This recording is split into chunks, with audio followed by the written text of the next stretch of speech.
Mi abuelo tenía una curtiduría de pieles. Él se dedicaba a curtir pieles en la 9 Oriente y da la casa hasta las 7, o sea, tiene entrada por las 7 y por la 9. Era un espacio muy grande y mi tío, para esto había una casa de departamentos que salía sobre la 14 Sur. También mis abuelos eran dueños de ahí. Y estaba una tía, se llamaba, le decíamos tía Emilia, era hermana de mi abuelo paterno.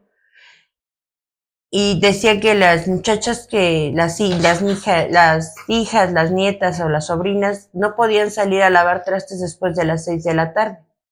Porque si ellas salían, se las llevaba el charro negro. Nunca le vieron la cara al charro negro, no decían ellas el charro negro. Pero se las llevaban y las encontraban del lado de la curtiduría, de donde estaba la fábrica de la curtiduría, había un rosal. Y en ese rosal las encontraban bien golpeadas, bañadas en sangre, o sea, era un pavor. Se apuraban las chamacas a hacer el quehacer y lo que tenían que hacer, porque antes los lavaderos nunca estaban adentro de casa, sino fuera, afuera. Entonces, si las mandaban a lavar trastes, no podían estar ahí después de las 6 de la tarde. Dando a las 6 de la tarde ya no las hacían salir, pero ni por favor. Y no por otra cosa, sino porque decía que se las llevaba el charro negro. Y sí, las encontraban golpeadas y bañadas en sangre. Y con el tiempo, donde está ese rosal, hubo un tiempo que mi tío se quedó sin trabajo, porque él era camionero. Se quedó sin trabajo, no tenía ni para comer ni nada. Venían a veces a pedirle a mi papá para comer o cosas así. Y de la nada, de un día para otro, o sea, te puedo decir que en menos de 8 días se hicieron de microbuses, de combis, de una tienda. Empezaban a tener dinero. O sea, de la nada, o sea, te quedas así como que, a ver, espérate. Y entonces, y tenía unos perros Doberman, y los perros como que defendían ese espacio donde estaba ese rosal. Y siempre, siempre estaba, o sea, ese rosal siempre florecía. ¿Por qué? No sé, pero siempre florecía. Todo el año, no nomás por temporada, todo el año había rosas ahí. Y no te puedo decir exactamente si yo lo vi, porque sería mentirte, pero mis primos cuentan, o sea, sus hijos, que mis tíos le había una puertita ahí o un sótano donde bajaban escaleras y dice que había barriles de dinero. No una ollita, no, eran barriles de dinero. O sea, en grandes. Y les dejaban sacar un buen tanto y fue como se hicieron de la noche a la mañana de cosas.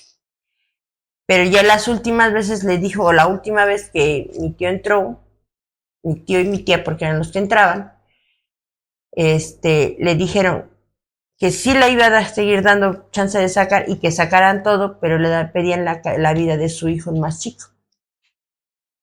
Entonces mi tío no quiso dárselas y de la nada se empezaron a enfermar los dos de las piernas, como que se les estuvieran como pudriendo las piernas. Okay. Y eso sí te lo cuento así porque sí lo vimos, sí lo palpamos. No tal cual que yo viera que entraran, obviamente, ¿no? Pues no lo hacen delante de nosotros, pero sus hijos, que sí se daban cuenta, eran los que nos platicaban. Ok. No, pues está fuerte. Sí, en la curtiduría había nos cuenta mi papá, que veían como costalitos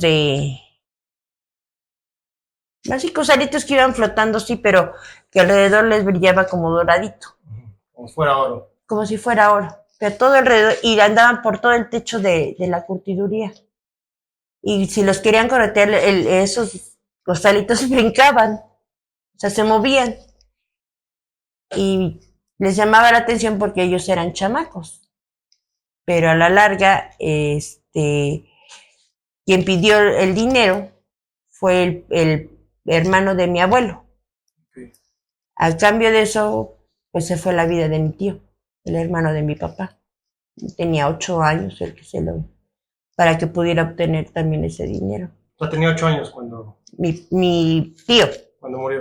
Cuando murió, y eso fue de la nada, igual, falleció. Entonces se llamaba Beto, bueno, mi tío Beto, porque no sé cómo se llamaba, si Alberto, Roberto, no sé, mi tío Beto. Pero era el que, o sea, murió a los 8 años por esa situación. No te puedo decir coincidencia, lo que tú quieras, pero porque en ese entonces el hermano de mi abuelo era soltero. De hecho, mi abuelo no era mexicano. Mi abuelo, mi bisabuelo, o sea, mi abuelo y mi tía y esos eran árabes. Okay. Ellos son de Nims. Nims se llamaba el lugar, mi papá cuenta que era de Nims. Son árabes y por eso es que vinieron como comerciantes, digamos, aquí a México y todo eso. Pero sí, esas situaciones se me hacen muy extrañas.